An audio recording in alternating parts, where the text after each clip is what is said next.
Ajman Russo প্রথমে আমাকে দেখে বললেন যে উনি জানেনও না আমার সম্বন্ধে কিছু। ভাই আপনি আসলাম।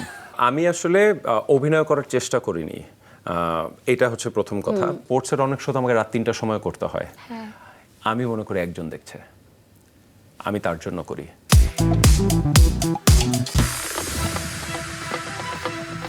Dear viewers, welcome back to your favorite show, Parachute Advanced Secret Survival বিনোদন সারাদিন। দর্শক, আমি কিন্তু এখনো জ্বরে আক্রান্ত। কোন জ্বর বুঝতে পারছেন? এটা রকস্টার জ্বর। আজ আপনাদের সামনে রকস্টার চলচ্চিত্রের একজন বিশেষ মানুষকে হাজির করতে যাচ্ছি আমি। পর্দায় আসলাম চরিত্রে যার অভিনয় দেখে সামাজিক মাধ্যমে একটি কোট বেশ ভাইরাল হয়েছে। রিয়েল লাইফে আসলামের মতো একটি বন্ধু দরকার। হ্যাঁ দর্শক, আজ আমার অতিথি এমন একজন মানুষ যাকে আমরা বছরের পর বছর দেখেছি মাঠের এক্সাইটমেন্ট, স্টেডিয়ামের উল্লাস আর নানা আয়োজনের প্রাণ হয়ে উঠতে। উপস্থাপক এবং ক্রীড়া বিশ্লেষক হিসেবে তিনি ভীষণভাবে জনপ্রিয়। তবে সেসব পরিচয়কে ছাপিয়ে এবারের ঈদে তিনি সব শ্রেণীর দর্শকের মন কেড়ে নিয়েছেন প্রথমবার অভিনয় করে। রকস্টার চরিত্রে সাবলীল অভিনয় করে তিনি বুঝিয়ে দিয়েছেন ভালোবাসা আর নিষ্ঠা থাকলে নতুন পথও আপন হয়ে যায়। He is none other than Kazi Sabir. Finally তাকে আমরা পেলাম, চলুন তার জীবন গল্পে ডুব দেওয়া যাক। Hello film actor, congratulation. এইটার সাথে এখনো ইয়ে হতে পারছি না, Used to হতে পারছি না। উপস্থাপক আসলে টিভির কাজ করি। ডেফিনেটলি সেই পরিচয়টাকে আমরা সবকিছু সবসময় বড় করে দেখতে চাই, তবে সেই পরিচয় ছাপিয়ে এখন আমাদের কাছে আপনি অ্যাক্টর, এটা মেনে নিতেই হবে আপনাকে। হ্যাঁ, মেনে নিচ্ছি, আস্তে আস্তে সময়ের সাথে সাথে মানিয়ে নিচ্ছি। ওকে, এবং আরেকটা কথা বলতে চাই, আপনাকে আমি বেশ অনেকটা বছর হয়ে গেছে আপনাকে আমি উপস্থাপক হিসেবে পছন্দ করি, এবং আমার মতো অনেক তরুণীর ভালোবাসার প্রিয় একজন উপস্থাপক মানুষ আপনি, ব্যক্তিত্ব, প্রিয় ব্যক্তিত্ব। এটা কি আপনি জানেন? না, আসলে জানি না। আমার মনে হয় যে কেউ আমাকে এসে বলে না। আজকে সিরিয়াসলি অর্চি আপনি যেরকম বললেন, তো জেনে ভালো লাগলো। এটা আমি মানতে আসলে রাজি না, কিন্তু তারপর আমিও মেনে নিচ্ছি। এবং রকস্টার জ্বরে আমরা সবাই আক্রান্ত। রকস্টার নিয়ে চারিদিকে তুমুল হইচই হচ্ছে, সেই আনন্দে আমরাও ভাসছি। এবং আপনাকে যারা আসলে আগে চিনতেন না তারা এখন রীতিমতো সবাই চেনেন। শুধু চেনেন বললে ভুল হবে, আপনার অ্যাক্টিংয়ের ফ্যান হয়ে গেছেন তারা। তো আসলে দর্শকদের এমন রেসপন্স আপনাকে আসলে কতটা আন্দোলিত করছে? অনেক আন্দোলিত করছে, কিন্তু সত্যি কথা আমি আসলে খুব শিওর ছিলাম না যে আমাকে কেমন দেখা যাবে, যেহেতু আমি একটা মাধ্যমে কাজ করি, তো আমি টিভিতে নিজেকে দেখে অভ্যস্ত। তো বড় স্ক্রিনে আসলে আমি একটু বলি যে স্ক্রিনটা ভরাতে পারবো নাকি, আই হোপ ইউ আন্ডারস্ট্যান্ড আমি কি বলছি, বড় পর্দায় ভরাতে পারবো নাকি নিজের পার্সোনালিটি দিয়ে, অভিনয় দিয়ে, সেটা নিয়ে আমার একটু শঙ্কা ছিল। আর এটাও বুঝছিলাম যে যেহেতু ফিল্মটা শাকিব খানের, যদি আসলে উল্টোটা হয় তাহলে যথেষ্ট বিশাল সোশ্যাল মিডিয়া ব্যাকল্যাশ হবে, সেটাও আমি আসলে নিতে পারবো নাকি, বা আমার আশেপাশের মানুষ, সেই জায়গায় তো একটা শঙ্কা ছিল। বাট আমি খুবই ভাগ্যবান বলবো, যাই করেছি কাজ করে গেছে। দর্শকদের ধন্যবাদ, আজমান রুশোকে ধন্যবাদ, তিনি আমাকে এরকম একটা গুরুত্বপূর্ণ চরিত্রে নিয়েছেন। শাকিব খানকে ধন্যবাদ, সুযোগ দিয়েছেন যে তার সাথে স্ক্রিন শেয়ার করার। তো সব মিলিয়ে নো কমপ্লেন, যা হচ্ছে ভালো হচ্ছে। সুন্দর একটা সময় যাচ্ছে। প্রিয় একজন কথা সাহিত্যিক আনিসুল হক আপনাকে নিয়ে ফেসবুকে, সামাজিক মাধ্যমে একটি পোস্ট করেছেন, সেটা নিশ্চয়ই আপনি দেখেছেন। যে তিনি লিখেছেন কাজী সাবির দারুণ একজন মানুষ, প্রাণের ফোয়ারা। কি বলবেন? আসলে আনিসুল হকের মতো একজন বড় মাপের মানুষ আমাকে নিয়ে দুটো লাইন লিখেছেন, এটাই তো অনেক বড় পাওয়া। কিন্তু একটা সত্যি কথা বলবো যে আনিস ভাই আমাকে অযথাই অপ্রয়োজনে অনেক স্নেহ করেন। আমার মনে হয় যে সেই স্নেহটাই বেরিয়ে এসেছে সেই স্ট্যাটাসে। আমি আসলে চিন্তাও করতে পারিনি যে উনি এই সময়টুকু নিবেন। মানে তাকে আমি এত শ্রদ্ধা করি যে সেটাও আমি আসলে ঠিকভাবে প্রকাশও করতে পারিনি। না, তাকে অনেক ধন্যবাদ যে এই ভালোবাসার জন্য। ওকে, তো এই অভিনয়ের একটু পেছনের গল্পগুলোতেই চলে যাই আস্তে আস্তে। একেবারে যদি ছোটবেলার থেকেই শুরু করি, যে আমি যতটুকু শুনেছি ছোটবেলা থেকে আপনার অভিনয় করারই ইচ্ছে ছিল। এটা আসলে মানে একেবারে কমার্শিয়াল সিনেমাতে অভিনয় করার, ছোট চরিত্র হলে অভিনয় করার ইচ্ছা ছিল, এটা কি সত্যি, বা এর পিছনে বিশেষ কি কোনো কারণ আছে? এটা একেবারে সত্যি। একটু বলি যে আমি কিন্তু বিটিভির যুগের আর্টিস্ট। আমার ফেসবুকে আপনি বিটিভিতে একটা প্রোগ্রাম হতো শোরগোল বাচ্চাদের, সেটা আমি নিয়মিত মুখ ছিলাম। সেখানে ছোট ছোট নাটিকা যেটা হয় সেগুলো করতাম। সেটা 93 সালে আমি প্রথম কাজ করি, 92 সালে ইনফ্যাক্ট। তো তারপর এটা একটা মান্থলি প্রোগ্রাম ছিল, তরঙ্গ ললিত কলা কেন্দ্র বলে একটা স্কুল ছিল যেখানে বাচ্চাদের নাচ গান অভিনয় শেখানো হতো, অনেক স্টেজ শো হতো, চিত্রা সুলতানা তার স্কুল। তো সেখান থেকে তো একটা সবসময় মনে হতো যে স্টেজে কাজ করেছি, শিল্পকলায়, থিয়েটারে বাচ্চাদের নাটক করা, কিন্তু আমার অভিনেতা হওয়ার শখ ছিল না, বাংলা সিনেমা করব, কমার্শিয়াল বাংলা সিনেমা। তো এটা আমি যোগ করে সব জায়গায় বলতাম যে আমি হিরো হব, একটু অনেক মিমিক্রি করতাম। তো সেখান থেকে করতে করতে তো অনেকটা সময় পার হয়ে গেল। তারপরে মানুষ বলল যে আর কবে, আমি বললাম এটা এভাবেই থাকুক, কারণ যদি এখন যে না পারি আমার সারা জীবনের স্বপ্নটা ভঙ্গ হবে, তার থেকে আমার আশেপাশে মানুষজন এটা মজা করে, আমি মজা করি, এরকমই থাকুক। এই কয়েকদিন আগে আমার এক বন্ধু বললো যে, তখন এই সিনেমা নিয়ে কথা হয়নি, যে আর কবে, বললো মরার বয়স হয়ে যাচ্ছে। আমি তখন বললাম যে বোমান ইরানি তো 43 বছর বয়সে, গুগল করলাম, আমি বললাম যে তাহলে আমি কেন পারবো না। সেখান থেকে স্বপ্নটা পূরণ হয়েছে, এটা এখনো মানে অকল্পনীয়। হ্যাঁ, এবং সেই স্বপ্নের গল্প একটু একটু করে প্রথম ধাপেই যাই। কাস্টিং ডিরেক্টর যখন আপনাকে অভিনয় প্রস্তাব নিয়ে ফোন দিলেন, সেই মুহূর্তে আপনার প্রতিক্রিয়া কি ছিল? মোহিত তন্ময় আমাকে খুঁজে বের করেছেন, একদম সোজা ভাবে বলে না যে আপনাকে কে খুঁজে বের করেছেন, এটা মোহিত তন্ময়। আমি যতটুকুই পারফর্ম করি বা যাই করেছি তিনি আমাকে খুঁজে বের করেছেন। সোশ্যাল মিডিয়াতে উনি আমার ফ্রেন্ড লিস্টে ছিলেন। উনি ফোন দিলেন, বললেন যে একটা সিনেমার তো বললাম, তখন তো একটু খুশি হলাম, সিনেমা বললেন শাকিব খানের সাথে, তখন আবার ঘাবড়ে গেলাম। তো আমি বললাম চরিত্র কেমন, বলো বড় চরিত্র। আমি বললাম আমি তো অভিনয় করি না, বলেন আপনি একটু আসেন অডিশন দিতে। আমি গেলাম। আজমান রুশো প্রথমে আমাকে দেখে বললেন যে উনি জানেনও না আমার সম্বন্ধে কিছু, ভাই আপনি আসলাম। আমি বললাম ভাই আমি কিন্তু অভিনয় পাই না, আমি স্ক্রিপ্ট দেখছি, অনেক বড় চরিত্র, আপনি বিশাল রিস্ক নিচ্ছেন। উনি বললেন না না, আপনি একটু ভালো অডিশনটা দিন, বাকিটা আমি দেখে নিব।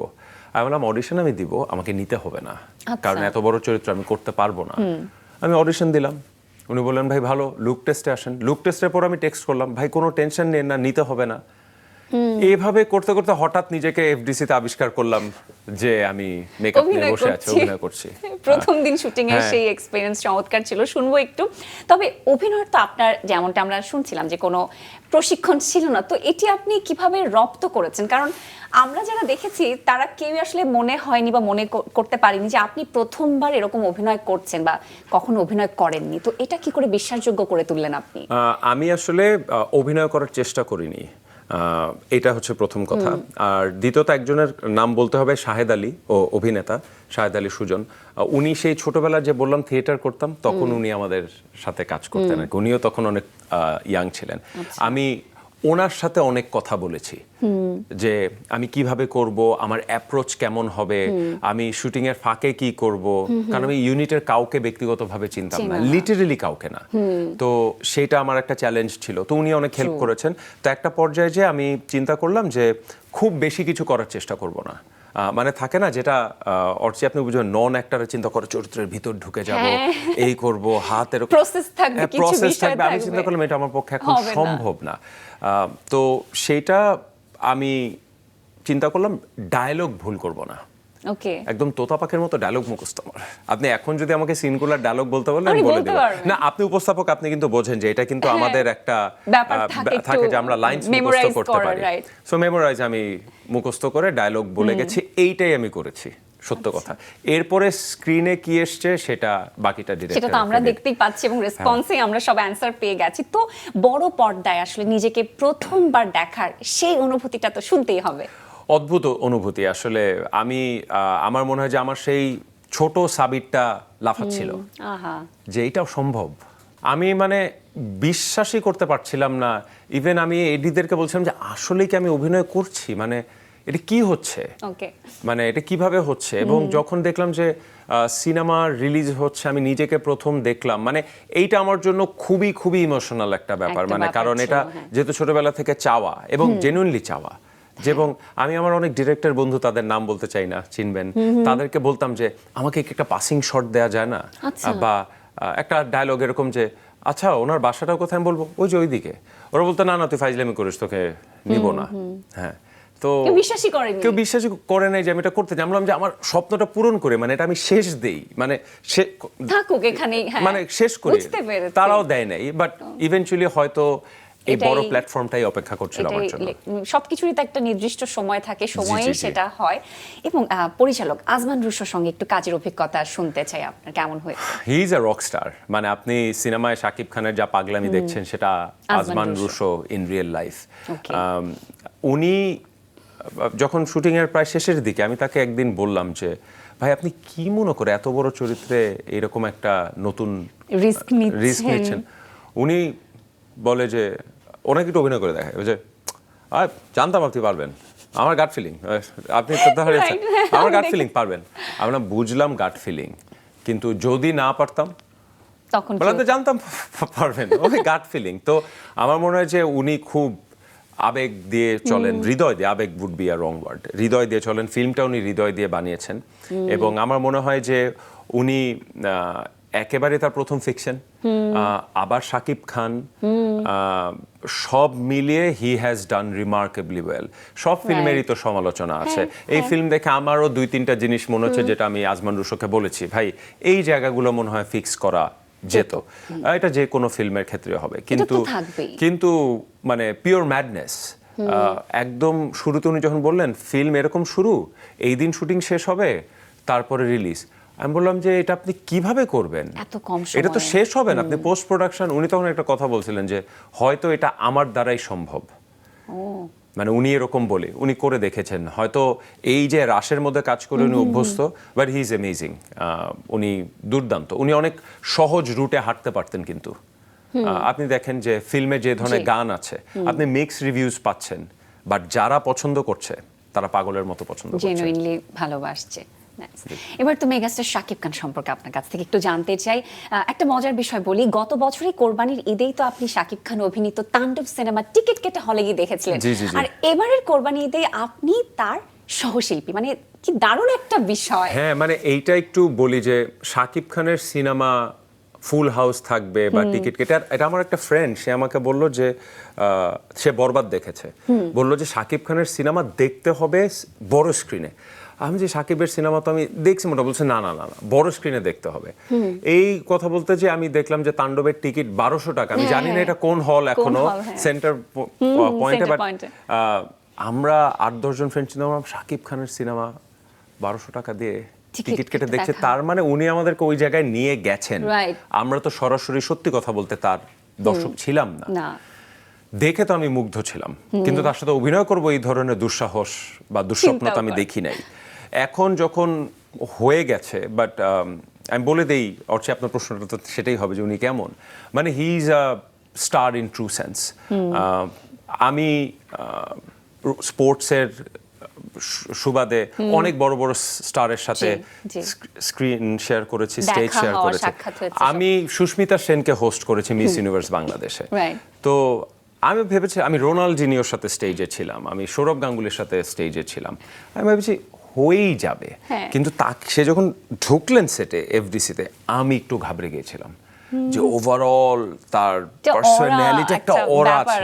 আমি বলি এরা মানুষ এখন বলবে যে ও তুমি মনে পরের সিনেমা করার জন্য এগুলো বলতে চাও। উনি জলজল করেন, সত্যি এটা ট্রু, এটা আপনার স্বীকার করতে হবে। মানে যারা তার সাথে দেখা হয়েছে, মিশেছে, সামনে দেখেছে সেটে, এটা মানতেই হবে। উনি খুব আস্তে আস্তে কথা বলেন, খুবই ভদ্র নম্র, মানে থাকে না বড় স্টার থাকলে ওকে স্টার্ট করি, উনি এভাবে কথাই বলেন না। উনি খুব আস্তে আস্তে কথা, সামনে না গেলে বোঝা যাবে না। এবং সহশিল্পী হিসাবে একদিন বা 2 দিনের একটু মুডটা ভালো ছিল না, উনি আমাকে বুঝতেই দেননি যে আমারটা হচ্ছে না বা হচ্ছে, বা উনি আমাকে বলেন নাই তুমি এভাবে করো। আমি পরে এটা ফিগার আউট করলাম, since he is a professional and true superstar, উনি ভাবেন ওনার কাজ ওনার অভিনয় করা, আমার অভিনয় দেখা ডিরেক্টরের। আমাকে ঠিক করে দেওয়া ওনার কাজ না। এবং এটা শুধু যে উনি ডিরেক্টরকে লাইট ফিক্স করতে বলছেন, এটা ঠিক করে বলছেন তাও না, কিন্তু আমার জন্য উনি কোনো কিছু নিয়ে কথা বলেন না, উনি নিজের উপর ফোকাস করেন। এবং মেগাস্টার শাকিব খানকে নিয়ে অনেক কিছু জানার ইচ্ছে, দর্শক হিসেবে আমরা তো অনেক কিছু জানতে চাই, যেহেতু আপনি খুব কাছ থেকে আসলে তাকে দেখেছেন, কাজ করেছেন, তো তার সাথে কাজ করার আগে তার সম্পর্কে আপনার কি কি ধারণা ছিল, আর কাজ করতে গিয়ে কি কি নতুন করে ধারণা হয়েছে বা কাজ করার অভিজ্ঞতা কেমন হয়েছে? মানে ধারণা তো ছিল না, কারণ আমি তো স্পোর্টসের মানুষ। আমি সাকিব আল হাসান সম্বন্ধে যত জানি, শাকিব খান নিয়ে অতটা জানি না। অবশ্য তার অভিনয় তাণ্ডব দেখে বা পরে বরবাদ, কিন্তু থাকে না একটা প্রিয়তমা বিষয় যে দেখে। কাউকে দেখে আমরা একটা ধারণা করে নিই বা মনে করি যে সে হয়তো এমন হবে, কিন্তু কাজ করতে গিয়ে আপনার সেই ধারণা মানে পরিবর্তন হ্যাঁ, হয়ে আমার গেছে। কাছে মনে হয়েছিল যে তিনি হয়তো একটু গম্ভীর হবেন অনেক বেশি, বা রাশভারী হবেন, বা থাকে না ফিল্মের স্টারদের সম্বন্ধে আমরা যা যেমনটা ভাবি আর কি, ভাবি। যে অনেক লাউড হবেন, সেগুলো তো উনি না। আর ওনার সাথে আমার একবারই স্টেজ শেয়ার করার সুযোগ হয়েছিল বিপিএল এর ড্রাফটের সময় 2024-এ। তখন আমি তাকে প্রথম জীবনে সামনাসামনি দেখি। তো তখন স্বাভাবিকভাবে উনি যেখানে থাকেন সব আলো তো উনি কেড়ে নেন। উনি যখন আমি তাকে ডাকলাম স্টেজে আসার জন্য, উনি হেঁটে আসছিলেন। আই রিয়েলাইজ যে যেভাবে উনি হেঁটে আসছেন, ওইটার মধ্যেও থাকে না যে একটা সেলিব্রিটি, একটা right. হিরো ব্যাপার আছে, যেটা আসলে আপনার আসবে না ভিতর থেকে না থাকলে, ওটা ন্যাচারালি আসতে হবে। যেন কাজ করতে যে দেখলাম যে he is extremely hard working. আমি জানি না যে আমি শাকিব খানের যত ইন্টারভিউ পড়েছি এই কথাটা উঠে আসে নাকি। উনি অসম্ভব নিবেদন নিয়ে কাজ করেন, অসম্ভব পরিশ্রমী। একটা কথা বলি অর্চি, তার সাথে আমার প্রথম সিনটা এরকম ছিল, উনি গান গাইতে গাইতে গলা ধরে পড়ে যাবেন, আমি তাকে ধরতে যাব। And আমি যখন সামনে তার গেলাম, আমার দেখে মনে হলো আসলে ওনার কিছু হয়ে গেল নাকি। চোখগুলো বেরিয়ে আসছে, গলার রগগুলো, শিরাগুলো বেরিয়ে আসছে। তো তখন দেখে মানে আমি ভাবছি যে আমি তাকে ধরবো ধরবো না, কি করবো? মানে কি করবো, মানে আসলেই সে। সো এইটাই কিন্তু তার ম্যাজিক। এবং আরো একটা জিনিস বলবো, দেখেন, উই নিড টু রেসপেক্ট যে যিনি এত বছর টিকে থাকেন, তাকে আপনি হাসেন, তাকে নিয়ে ট্রোল করেন, সমালোচনা, এটা আপনার অধিকার আছে, কারণ আপনি দর্শক, যা ইচ্ছা তাই বলবেন। কিন্তু দিন শেষে একটু রেসপেক্ট করেন। একটা মানুষ 28 বছর ধরে যখন টিকে থাকে, একটা মানুষ যখন একেবারে কোর বাংলা সিনেমা থেকে মাল্টিপ্লেক্সে নিজেকে পাল্টে উঠে আসেন, সেখানে অনেক কিছু শেখার আছে। আচ্ছা। আর অনেকে বলে না যে হ্যাঁ, যারা শাকিব খানকে খারাপ বলে সিনেমা দেখতে, যে তারা বলবে, তারা 500, 400, 600 টাকা দিয়ে টিকিট কাটে, তারা যা ইচ্ছা তাই বলবে, গালাগালি বাদে, আমি এটার পক্ষপাতী না, তারা বলবে ফালতু সিনেমা। কিন্তু এরপর আপনাকে শাকিব খানকে মেনে নিতে হবে যে আপনি তাকে নিয়ে কথা বলেন, তার যে জায়গাটা সেটা তাকে দিতে কথা বলতে। হবে। আপনার হ্যাঁ। রকস্টার পছন্দ না হতে পারে, কিন্তু বলছেন তো যে পছন্দ না। তো সেটাই the magic of a real superstar. আমরা তো শাকিব খানকে স্টার, মেগা স্টার উপাধিতে ভূষিত করি তার জনপ্রিয়তার কারণেই। তবে এই রকস্টার সিনেমাতে তো আপনার সাথে তার দ্বৈতকারী সম্পর্ক ছিল, খুবই ক্লোজ ফ্রেন্ড, একদম বোজম ফ্রেন্ড যাকে বলে। তো তার সাথে আসলে এইভাবে আপনি মানিয়ে নিয়েছিলেন কি করে? আমি আসলে জানি না। প্রথমে আমি একটা জিনিস ভাবছিলাম যে স্ক্রিনে যখন শাকিব খান থাকবে, থাকে না যে সূর্য আলোয় চাঁদ আলোকিত হয়, সেই আলোটা আমার উপর কিছুটা এসে পড়বে। তো সেটা নিয়ে আমি একটু কম চিন্তা করেছি। কিন্তু কখন আসলে তাকে, আমি এটা মনে করতে পারছি না আসলে কিভাবে হলো জিনিসটা। কিভাবে ম্যাজিকটা আসলে ওখানে না, আমি জানি না, and all credit goes to him. আমি কিছু করি না, নাজমান রুশো, তো ওনারা যেভাবে আমাকে কমফোর্টেবল করেছেন। এবং রকস্টার সিনেমায় যেহেতু নানান রকমের অভিজ্ঞতার কথা শুনছি, তো প্রথম সেই শুটের গল্পটা শুনতে চাই। কোন দৃশ্যের প্রথম শুট হয়েছিল এবং প্রথম টেকেই কি একদম পারফেক্ট ছিল, ওকে শট ছিল? না, ছিল না। প্রথম দৃশ্যটা সেটাই ছিল যেটা বললাম, যে শাকিব খান পড়ে যাবেন, আমি তাকে ধরতে যাব। তো যেহেতু আমি ক্যামেরার লেন্স বুঝি না, ফিল্মের এখনো বুঝি না, তো ওই যেটা বললাম, আমি অত বোঝার চেষ্টা করি নাই আর কি। তো সেখানে আসলে আমি অ্যাকশন বলার আগে চলে যাচ্ছিলাম, আবার দেরি করছিলাম, ওইটা বুঝে উঠতে, কিউটা বুঝতে পারছিলাম না, অতটুকুই। আর তারপর যেহেতু আমি টিভিতে দীর্ঘদিন কাজ করি, দীর্ঘদিন বলতে 20 বছর টানা, অনেক সময়, তো সেখানে তো আসলে আমার কিছু কমফোর্ট জোন ছিলই, যাচ্ছে আমি মানিয়ে নিতে পারবোই আর কি। কারণ আমি লাইভ শোজ করেছি, মিরপুর স্টেডিয়ামে রাত ফাতেল এখানে শো হোস্ট করেছি, যেখানে 20-25 হাজার মানুষ ছিল। তো সেটা সমস্যা ছিল না। বাট দেন এগেইন ফিল্ম করতে যাওয়ার চেয়ে আমার খুবই কষ্ট হয়েছে, বেশ বেগ পেতে হয়েছে, কারণ এটা দ্য সেটআপ ইজ ডিফারেন্ট। এত মানুষ সামনে দাঁড়ায় থাকবে, আমি কাট করব, এটা ইমোশনটা আনবো কিভাবে, মানে বাট হয়ে গেছে, আর চিন্তা করতে চাই না। ট্রু, যেটা হয়ে গেছে সেটা নিয়ে এখন ভাবার অবকাশ নেই। তবে একটু শুনতে চাই যে আপনার তো এটা প্রথমবার অভিনীত একটি সিনেমা এবং প্রথমবার অভিনয় ক্যামেরার সামনে এভাবে আসা। তবে শাকিব খান তো 27 বছর ধরে ইন্ডাস্ট্রিতে আছেন এবং তার চমৎকার কিছু কাজ আমরা দেখেছি। 255তম সিনেমা রকস্টার, তো তার কাছ থেকে আপনি কোনো টিপস নিয়েছেন? না আসলে সরাসরি আমি তাকে অভিনয় নিয়ে কোনো প্রশ্ন করিনি। Okay. কারণ টু সাম এক্সটেন্ট আমার মনে হচ্ছিল যে উনি এমনি কম কথা বলেন। Okay. আর যেহেতু আমি নিজে একজন উপস্থাপক, আমার মনে হয় কিছু কিছু সময় তাকে আমি একটু বিরক্তই করেছি। যে একটা প্রশ্ন আমি তাকে করেছিলাম, যেটার উত্তর শাকিব খান আমাকে দেননি। আই হোপ যে আপনারা যারা আছেন এই প্রশ্নটা তাকে করবেন। আমি প্রশ্নটাকে 2 বার করেছিলাম এবং উনি এটা কোনো উত্তর দেননি। আমি তাকে প্রশ্ন করেছিলাম যে এই যে আপনি যে নিজেকে ভাঙলেন, এইটার প্রসেসটা কি ছিল, মেথডটা কি, Method-টা কি? আপনি মেন্টালি কি প্রিপারেশন নিয়েছেন, ওভারঅল নিজের আউটওয়ার্ড লুক নিয়েছেন। উনি এটার উত্তর আমাকে দেননি। হয়তো বা উনি তখন কাজের ব্যস্ততার জন্য দেননি। আমার মনে হয় না যে উনি দিতে চান না, সময়টা হয়তো ঠিক ছিল না। কিন্তু উনি সেটে আসলেও যে বললাম অনেক কথা বলেন না আর কি, যে খুব নিজের মধ্যে থাকেন। But he is not rude, এই না যে উনি প্রশ্ন করলে উত্তর দেন না। Right. আমার মনে হয় যে তার থেকে আমি যেটা শিখেছি যে উনি লাইনস মুখস্থ করে আসেন। এখানে আপনার সাথে একটু মিল আছে। হ্যাঁ, এটা ওনার থেকেই শেখা। কারণ উনি প্রেশার, আমি দেখেছি যে ওনার কাট হয় না। যখন 2 দিন আমি ছিলাম ওনার প্রথম, আমার ওনার সাথে অত সিকোয়েন্স ছিল না, আমি দেখলাম যে ওনার কাট হয় না। আমার মনে হচ্ছিল যে না, তাহলে আমারও এইটা একটা ওয়ে যে উনি করেন, তো ওনার সাথে আমার ম্যাচ আপ করতে হবে আর কি। বাট আমি ওনার সাথে আমার নামটা আসলে এটা ফেয়ার না, মানে আমার এখনো মনে হয় যে উনি কেন রাজি হলেন এত বড় রোলে।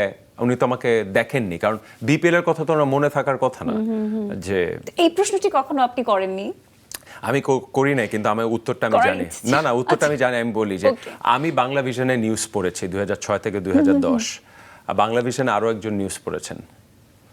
জি, তো আমার- চিত্রনায়িকা বুবলি। জি আমার মনে হয় যে বাংলা ভিশন কানেকশনটা বাংলা ভিশন কানেক্ট একটা দারুণ ছিল, আমি চিন্তা করছিলাম। এটা যোগ করে বললাম আর কি। বাট পরে হলে জিজ্ঞাসা করব। বরেণ্য একজন অভিনেতা তারিক আনাম খানের সঙ্গে আপনার কাজের অভিজ্ঞতা হয়েছে, সেই এক্সপেরিয়েন্সটা শুনবো। হ্যাঁ, ওনাদের তো স্কুলিংটাই ডিফারেন্ট। ছোটবেলা থেকে ওনাদেরকে দেখা এখনো খেয়াল আছে, 12 রকম মানুষ থামলে ভালো লাগে, তার ডায়লগ। অসাধারণ। মানে ওনার সাথে আমার 2টা সিন আছে। মাস্টার্স ওনারা আসলে অ্যাক্টিংয়ের, যেভাবে এক্সপ্রেশন দেন, মানে অন্যরকম। সেটা একটা বিশাল পাওয়া ছিল। আর ওনার সাথে আমার একটু পূর্ব পরিচয় ছিল, সেটা অবশ্য হেল্প করেছে। কিন্তু ওনার সাথে আমার খুব ইন্টেন্স সিন ছিল না আর কি। বাট উনি যখন কাজ করেছেন মন্ত্রমুগ্ধ হয়ে দেখেছি আর কি, যে মুখের ব্যবহার, চোখের ব্যবহার কিভাবে সম্ভব হয়, ভয়েস মডুলেশন অবিশ্বাস্য সুন্দর। এবার আরেকটু গল্প শুনি যে অভিনয়ের এই বিষয়টা নিয়ে, যে আপনার পরিবার এবং কাছের বন্ধু, কাছের মানুষ ছাড়া আসলে কাউকে আপনি বলেননি যে আপনি সিনেমাতে অভিনয় করতে যাচ্ছেন। জানতো না কেউ। এখন তো সবাই জেনে গেছে, সবাই দেখছে, কি বলছে সবাই? হ্যাঁ, ওই যে খুব মজার ব্যাপার, আমি আগে দেখতাম যে বিভিন্ন পত্রপত্রিকা আসে যে একটা ফিল্ম রিলিজ হওয়ার পরে সবাই বলে ওই চরিত্রের নামে ডাকে সবাই। আমাকে বাইরের মানুষ কেউ ডাকছে না, কিন্তু বাসার মানুষজন, বন্ধু বান্ধব আসলাম ডাকতেছে। আমি বললাম যে এটা তো হওয়ার কথা না, ওই যে সবার জীবনে একটা আসলাম দরকার না। এটা মজা করেই ডাকছে, সেটা বুঝি। যে হ্যাঁ, আমি একটা মজার কথা বলি যে আমার মা এবং আমার বোন, তারা বিশ্বাস করতে পারেননি যে আসলে এটা হচ্ছে, যে আসলেই করছি, যে মানে থাকে। আর আমি অনেক মজা করি, ভাবছিলাম মজা করে কিছু মানে বলা হয়েছে, ফাজলামো করছি হয়তো। কিন্তু এখন সবাই খুব খুশি যে দেখে। হ্যাঁ, আমার ধারণা যে পাবলিকের রিয়াকশন দেখে খুশি। খারাপ হলে কথা শোনাতো যে কেন করলা, এই বয়সে কি দরকার, ছিলাই তো ভালো উপস্থাপনা নিয়ে। সেটাই। তো এই যে এখন এত রেসপন্সের পরে নিশ্চয়ই এখন আপনার কাছে অনেক কাজের অফার আসছে বা সামনে আসবে নিয়মিত না, ভাবে? এখনো সত্যি কথা কোনো অফার আসেনি। সামনে আসবে, সেটা আসলে ভবিষ্যতের জন্য তুলে রাখতে চাই। তবে একজনের কথা বলতে চাই যে চয়নিকা চৌধুরী, উনি আমাকে চেনেন না, তো উনি স্ট্যাটাস দিয়েছেন রকস্টার দেখে, তো সেখানে লিখেছেন আচ্ছা একজনের কথা না বললেই না, আমি তার নাম জানি না। আসলাম চরিত্রটা মনে হচ্ছে শাকিব ভাইয়ের বন্ধুর চরিত্র যিনি করেছিলেন, অসাধারণ অভিনয় করেছেন। এইটা আমার জন্য একটা পাওয়া ছিল। তো তাতে চয়নিকা চৌধুরী থেকে যে আমি খুব অফার এক্সপেক্ট করছি তাও না, আমি আসলে এক্সপেক্ট করছি না, সত্যি কথা। যে থাকুক না, একটা ওয়ান হিট ওয়ান্ডার বলে না, এরকম থেকে যাক। কিন্তু যদি আসে তো নিয়মিতভাবে কি আপনাকে আমরা অভিনয় পেতে পারি কি? আমি অর্থে এটা বলতে পারছি না, যে ঠিক যেভাবে জানতাম না যে অভিনয় করব, আমি এটা বলতে পারছি না যে করব কিনা। জানি না এখনো। আর যদি করেন, সব ইফেই যাচ্ছি, আচ্ছা। যদি করেন তাহলে আসলে কোন ধরনের চরিত্রে আপনি নিজেকে দেখতে চাইবেন?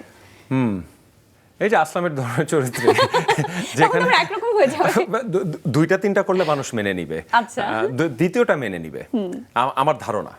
Okay. হয়তো একটু মানুষ বলবো ও একই একঘেয়ে, কিন্তু দ্বিতীয়টা তো করা হয়ে যাবে। আমার জন্য ভালো, কারণ আমি এখন নিজেকে তো অভিনেতার দাবি করতে পারছি না। মানে অভিনয় তো একটা শিল্প, ইটস আ ক্রাফট, বছরের পর বছর সাধনার ব্যাপার। সেটা সত্যি। এইটা একটা ফ্লুক। আমি নিজেকে অভিনেতা বলতে চাই না, অভিনেতা বলতে চাই।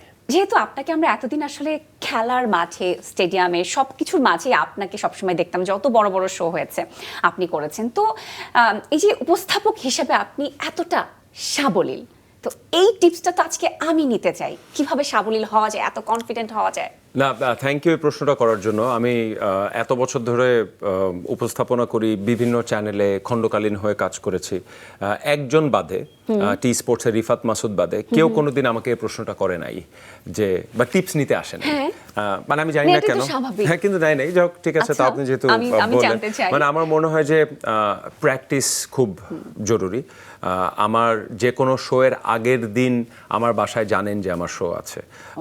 আমি ওপেনিংটা, ক্লোজিংটা যদি বাড়তি কিছু দিতে চাই, স্পেশালি যখন টেলিপ্রম্পটার থাকে না, যখন স্টেজ শোজ করছি, সেক্ষেত্রে এটা বারবার প্র্যাকটিস করি। আমার মনে হয় যে উপস্থাপনার বা যে কোনো স্পেশালি লাইভ শোতে প্রথমটা যদি ইম্পর্টেন্ট, মানে খুব ইম্পর্টেন্ট, যদি সেটা ভালো করে ফেলেন তাহলে ফ্লোতে বাকিটা হয়ে যায়। আর প্র্যাকটিস, একটু জ্ঞান দেই। আমার মনে হয় যে মুখটা ইম্পর্টেন্ট, কারণ একজন উপস্থাপকের মুখটা কিভাবে নড়ছে সেটা নিয়ে আমি কাজ করি অনেক।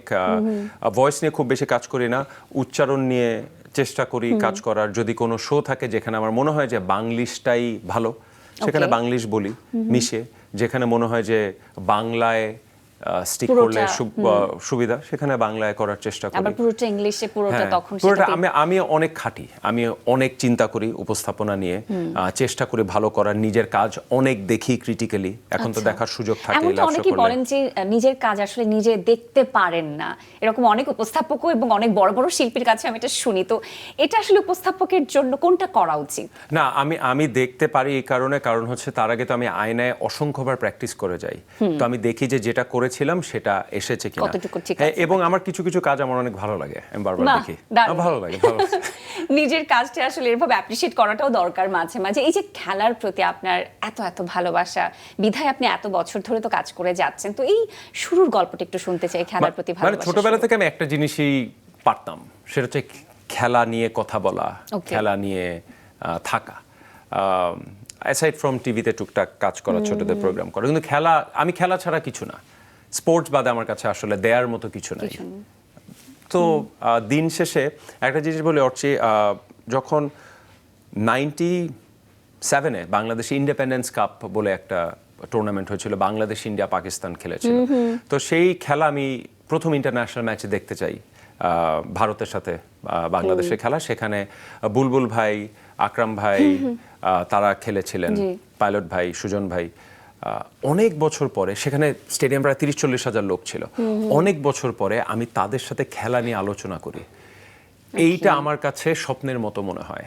আমি ঘোর থেকে বের হতে পারি না।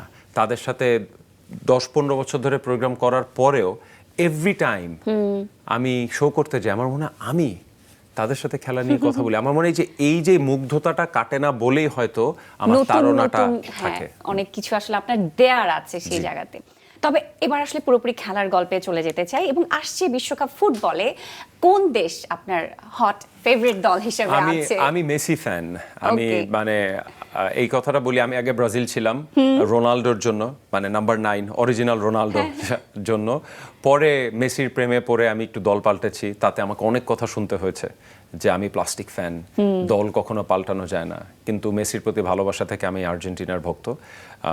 তো আমি চাই যে মেসি ভালো করুক, কিন্তু আমি চাচ্ছিলাম যে ওই বিশ্বকাপটা না খেলুক। যে কারণ যেই ধরনের এন্ডিং হয়েছে, অন হাই শেষ করতে পারলেই ভালো হতো, কিন্তু এগুলো সব মেসির হাতে নাই। কারণ এখানে অনেক কমার্শিয়াল ইস্যুজ আছে, স্পন্সরস আছে, আর সে নিজেও হয়তো খেলতেই চায়, এভাবে বলা ঠিক না। একজন ক্রীড়া বিশ্লেষক হিসেবে ফ্যানের বাইরে আসলে আপনার হট ফেভারিট দল কোনটা, সেটা একটু শুনতে চাই। জিতবে আমার মনে হয় যে একেবারে দেখতে ইচ্ছা করে না দলটাকে, France. Okay. France is very very strong.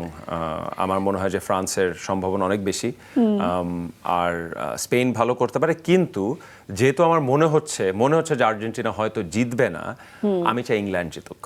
তবে এই যে বলছিলাম যে দীর্ঘ সময় ধরে আপনি এই ফিল্ডে আছেন, কাজ করছেন, নানান রকমের অভিজ্ঞতা হয়েছে, একজন উপস্থাপক হিসেবে, ক্রীড়া বিশ্লেষক হিসেবেও নানান রকমের অভিজ্ঞতা। তো সেখান থেকে দু একটি অভিজ্ঞতার কথা শুনতে চাই, কোনোটা মজার হতে পারে বা কষ্টের, বা বিশেষ কারোর সাথে দেখা হবার স্মৃতি, সাক্ষাৎ মানে হবার স্মৃতি। দুইটা বলি। একটা হচ্ছে 2022 সালে সৌরভ গাঙ্গুলি বাংলাদেশে এসেছিলেন একটা ফুটবল টুর্নামেন্টের উদ্বোধন করতে, সেখানে আমি হোস্ট ছিলাম।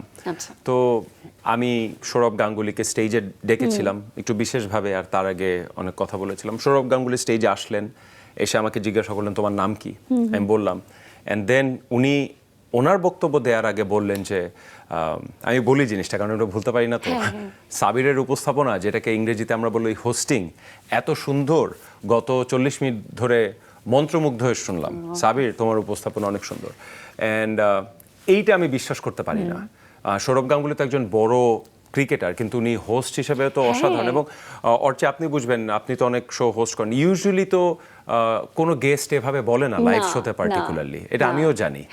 তো এইটা আমার জন্য দারুণ ছিল। আর আরেকটা হচ্ছে, আপনি হয়তো খেলা ফলো করলে জানবেন যে ডিয়েগো ম্যারাডোনা হাত দিয়ে গোল দিয়েছিলেন 86 সালে। এটা নিয়ে অনেক কথা হয় ব্রাজিল আর্জেন্টিনার মধ্যে। তো যিনি গোলকিপার ছিলেন পিটার শিলটন, তার সাথে আমার একটা শোতে, টি স্পোর্টসে লাইভ এই ইনসিডেন্টটা নিয়ে কথা বলার সুযোগ হয়েছিল। আমার এখনো গুজবাম্পস হচ্ছে। এইটা আমার মনে হয় যে অ্যাজ এ স্পোর্টস ফ্যান আমি ভুলতে পারবো না। প্রতি 7 দিন একবার মনে করি যে পিটার শিলটনের সাথে আমার লাইভে কথা হয়েছে। ও মাই গড, এটা তো অনেক বড় একটা বিষয়। এবং এরকম নিশ্চয়ই আরো অনেক মনের ইচ্ছা আছে যেটা আপনার পূরণ হবারও আছে। আমি সচিন টেন্ডুলকারের ইন্টারভিউ নিতে চাই, দারুণ হবে। এবং এইটা আমি আমার মনে এত অসংখ্যবার ভেবেছি যে ওপেনিংটা কি হবে। আমাকে এখন বললাম এখন হোস্ট করে দিব, মানে আমি রেডি না।